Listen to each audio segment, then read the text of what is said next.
Hello दोस्तों, एक बार फिर से स्वागत है आप सभी का आपके अपने यूट्यूब चैनल में। दोस्तों, इस वीडियो में मैं लेके आया हूँ आपके लिए मैथमेटिक्स का प्रैक्टिस सेट। तो जो भी साथी सीआरपीएफ हेड कांस्टेबल और सीआरपीएफ एएसआई की तैयारी कर रहे हैं, तो वे साथी इस वीडियो को अंत तक देखिएगा। और आप अपना स्कोर कितना बनता है आपका, वो आप कमेंट सेक्शन में ज़रूर बताएं। तो शुरू करने से पहले मैं आपको बता देता हूं कि जो भी साथी इस चैनल पर नए हैं वो इस चैनल को सब्सक्राइब जरूर करें और बेल आइकन ऑन कर लें, ताकि आपको टाइम टू टाइम वीडियो की अपडेट मिलती रहे। तो शुरू करते हैं। पहला क्वेश्चन है 6 ×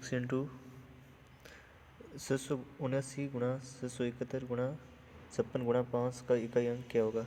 इकाई अंक होता है किसी भी संख्या के इकाई स्थान को आपस में मल्टीपल करने पर जो संख्या बनती है उस संख्या का इकाई अंक क्या होना चाहिए। तो 9 × 1 × 6 × 5 को करेंगे तो सम और विषम संख्या को गुणा करते ही इकाई अंक 0 हो जाता है।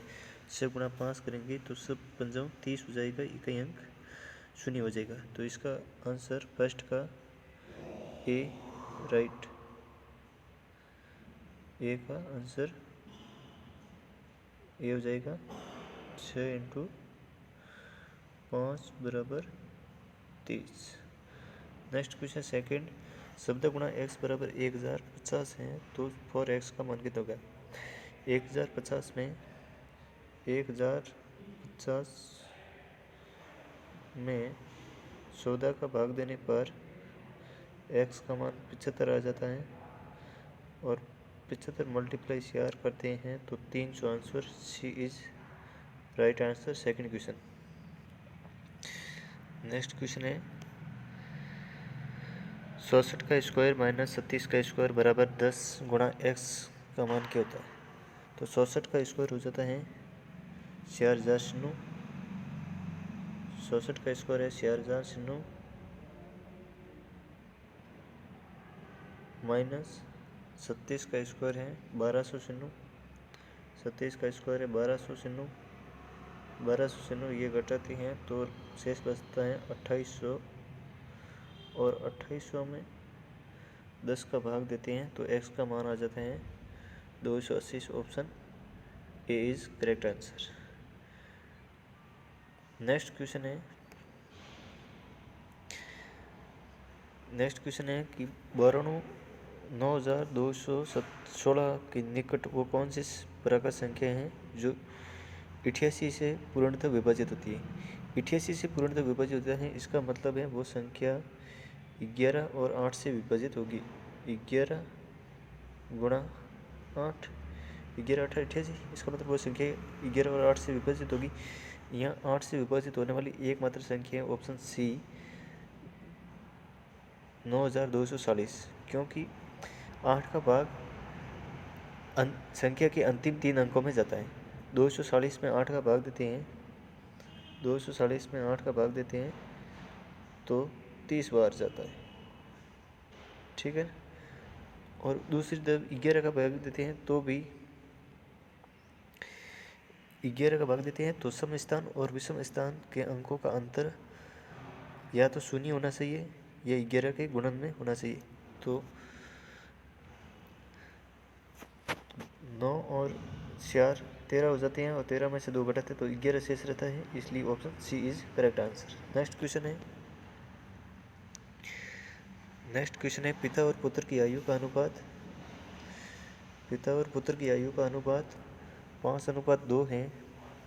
यदि दोनों की आयु का गुणनफल वर्षों में 1000 है तो पिता की आयु वर्षों में 10 वर्ष बाद कितनी होगी। तो यहाँ करेंगे हम तो हो जाएगा 5x गुणा 2x बराबर 1000, तो ये हो जाएगा 10x स्क्वायर बराबर 1000। तो x का मान आ जाएगा अपने पास 10। और बड़ी संख्या पूछा है तो पिता की आयु 5 गुणा 10 करेंगे 50 और 10 वर्ष बाद में जोड़ेंगे तो हो जाएगा 60। Option B is correct answer. Next question है यदि साइन थीटा बराबर 1/√2 है तो कोस थीटा बराबर कितना होगा? तो कोस थीटा बराबर है साइन थीटा, साइन 45 का मान 1/√2 होता है, 1/√2 होता है, तो कोस 45 का मान भी 1/√2 होगा। इसका मतलब option C is correct answer. Next question है 1/2 की घात -1/2 होगा, तो ये घात -1/2 है, इसका मतलब घात नीचे चली जाएगी, तो इसका आंसर आ जाएगा √2। ये हो जाएगा 1/2 की घात 1/2 बराबर हो जाएगा √2। Option A is correct answer. Next question है यदि किसी वस्तु का क्रय मूल्य उसके विक्रय मूल्य का 60% है, विक्रय मूल्य का 60% है, इसका मतलब विक्रय मूल्य का कितना परसेंट है? 60, तो 60/100 हो जाएगा। इसका मतलब है वस्तु का विक्रय मूल्य 100 होगा और क्रय मूल्य 60 रुपये होगा, तो लाभ कितना होगा? लाभ 40 का होगा, कितने पे? 60 पे। गुणा 100 करेंगे तो यहाँ लाभ आ जाएगा 63, 66 सही 2/3%। Option C is correct answer. Next question है रमेश का वेतन सोहन के वेतन से 25% अधिक है, तो सोहन का वेतन रमेश के वेतन से कितना परसेंट कम है? ये ऐसे क्वेश्चन है तो अधिक दिया गया है तो उससे जस्ट कम वाला कितना परसेंट कम है, इसका मतलब इससे 25% से कम कितने परसेंट वाला ऑप्शन है? यहाँ ऑप्शन सिर्फ एक ही है, 25 से कम परसेंट, 20% कम, तो ऑप्शन सी हो जाएगा डायरेक्ट। और यदि अधिक वो पूछते हैं तो 25 से अधिक परसेंट वाला मतलब 25% कम है। यदि यहाँ पूछा जाता कि रमेश का वेतन सोहन के वेतन से 25% अधिक है, तो सोहन का वेतन रमेश के वेतन से कितना परसेंट अधिक है, तो यहाँ डायरेक्ट 25% से अधिक वाला जो ऑप्शन होता वो मान हो जाता। तो यहाँ ऑप्शन सी होगा इसका करेक्ट आंसर, सी। वैसे कर लेते हैं कि रमेश का वेतन सोहन के वेतन से 25% अधिक है, इसका मतलब सोहन का वेतन मान लेते हैं 100%, तो रमेश का वेतन हो जाएगा 125। अब रमेश का सोहन से कितना परसेंट कम है? सोहन का वेतन रमेश के वेतन से कितना है? 25 है।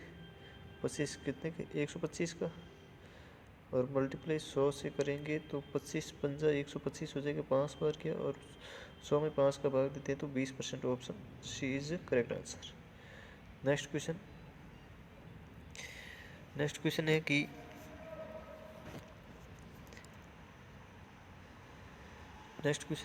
दो संख्याओं का मत्सब चिन्ह है और उनका एलसीएम एचसीएफ चिन्ह है और एलसीएम 1200 चिन्ह है।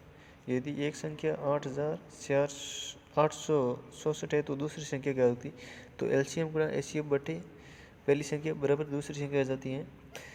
तो चिन्ह गुणा 112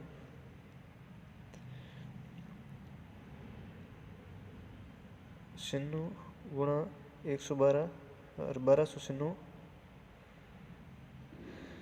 भाग करते हैं 864, तो चिन्हों को भाग 864 में 9 बार गया और 9 का भाग 1200 चिन्हों में देते हैं तो 144 बार जाएगा। Option B is correct answer.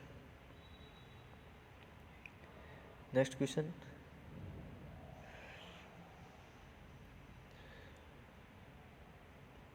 Question है 20%, 25% और 10% का समतुल्य एकल कितना होगा? तो इसका ये समतुल्य एकल 46% होगा, ऑप्शन डी।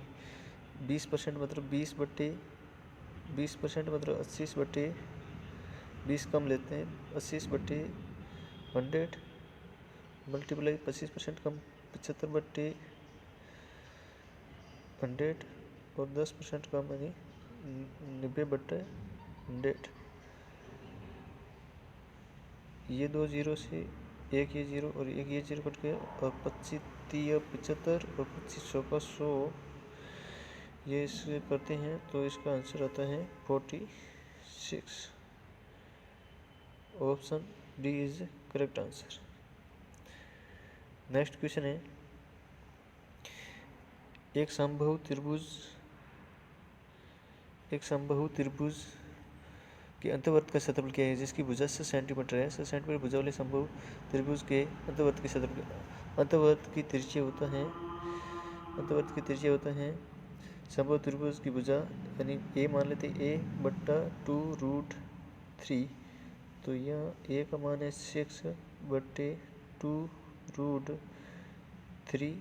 तो ये ऊपर चला जाएगा 2√3 मल्टीप्लाई 2√3। तो ये इसकी त्रिज्या आ जाएगी √3। अंतर्वर्त की त्रिज्या √3 है, अंतर्वर्त त्रिज्या 3 है, तो अंतर्वर्त का क्षेत्रफल πr² हो जाता है। पाई का पाई मतलब आर का स्क्वायर करेंगे तो 3 पाई centimetre square. Option D is correct answer. Next question, 800 का 40% प्लस 400 का 20% बराबर कितना होगा। 800 का 40% हो जाएगा 800 गुणा 40/100 बराबर हो जाएगा 300। 800 गुणा 40/100 और प्लस 400 का 20%, 400 गुणा 20/100 बराबर हो जाएगा 320 प्लस 80 बराबर 400। Option B is correct answer. Next question है दो संख्याओं के अनुपात 5:3 है। यदि प्रत्येक संख्या में 9 घटा दिया जाए तो अनुपात 12:23 हो जाता है। तो बड़ी संख्या क्या है। तो 3x - 9/5x - 9 बराबर हो जाता है 12/23। तो ये 33 गुणनखंड x - 23 - 207 और इसके बराबर हो जाता है 12.60x - 12 108। यहाँ से x की वैल्यू आ जाती है 9x बराबर 99। 9x ये घटाते हैं आपस में प्रतिशत करके, तो 9x बराबर आ जाता है 99। x बराबर आ जाते हैं 11। तो 11 गुणा 5 करते हैं तो 11 गुणा 5 तो 11 5 55 बड़ी संख्या। Option A is correct answer. Next question है 3 लगातार विषम संख्याओं के वर्गों का योग 2531 है। तो सबसे छोटी संख्या क्या है। तो x मान लेते हैं विषम संख्या x है, तो उससे मध्य मान 20 की संख्या मान लेते हैं x विषम संख्या, तो उससे छोटी हो जाएगी x - 2 प्लस x और तीसरी हो जाएगी x + 2। इनका वर्ग करते हैं तो हो जाता है 3x² और बराबर हो जाता है 3x² बराबर हो जाता है 2523। x का मान यहाँ से 29 निकल के आता है और सबसे छोटी संख्या पूछा है तो 29 - 2 कर लेते हैं तो 27 हो जाता है। और बड़ी संख्या पूछते हैं तो 29 + 2 कर लेते हैं तो 31 हो जाता है। इसका मतलब answer C is correct answer. सबसे छोटी संख्या 27 है, क्योंकि यहाँ मतलब x मान लेते हैं। जैसे विषम संख्या 3 मानी तो 3 से छोटी क्या होगी, 2 माइनस करेंगे तो 1 हो जाएगा और 3 में 2 प्लस करेंगे तो 5 हो जाएंगे। तो पहली 1, दूसरी 3 और तीसरी 5 है। उनका वर्गों का योग करेंगे तो बराबर 2531 है। तो इसे यहाँ से करेंगे तो इसका x का मान आ जाएगा 29 और 29 में से 2 घटाएंगे तो हो जाएगा 27।